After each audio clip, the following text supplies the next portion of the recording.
What is the Quran? It is a set of 7th century revelations from God made to Muhammad in 2 cities, Mecca and Medina, in what is now Saudi Arabia.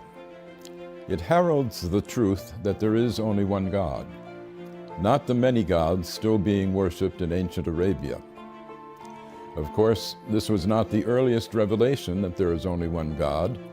That had been taught in Hebrew to the Jews and in Greek to the Christians before it was taught to Muslims in Arabic. These 3 sets of revelation set apart the people of the book, each with their own special covenant from the same God. There is only one.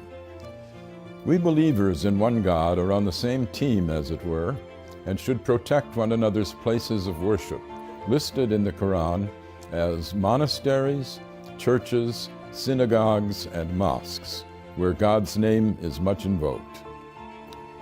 The Quran does not confine God's action to the formal covenants of religion.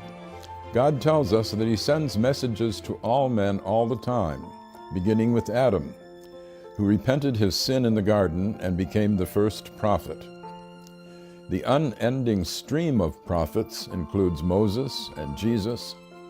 Muhammad himself is the seal of the prophets, not as canceling former covenants, but as confirming them. But the love of God is not brought only by human messengers in the Quran. Creation itself is a set of messages from God, which speak a divine code that we are told to decipher. God's intent can be seen in the beauty and power of the universe. Moses does not speak alone on the mountain speaks with him. Birds speak to Solomon. The world is constantly signaling to us, bringing us insights into the beauty and power of its maker. This should call us to a reverence for God's handiwork, an important message for our ecologically challenged era. The Quran has more of poetry in it than of legislation. It sets ethical norms while stressing the need for mercy in our dealings with God's fellow creatures.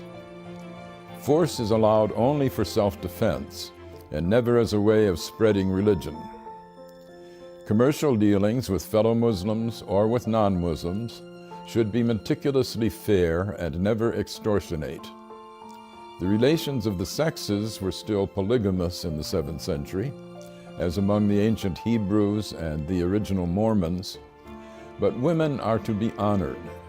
In fact, the dowry that was paid to a husband's family by the bride's family in Europe was paid in the Quran directly to the bride, and she retains this bride right even if the husband divorces her or if she divorces him. This carved out an area of women's rights unparalleled in the 7th century. The Quran is a book of many levels and great depths. Even non-Muslims can learn from it, as Pope Francis has proclaimed. I am Gary Wills for the Amir Stein Center.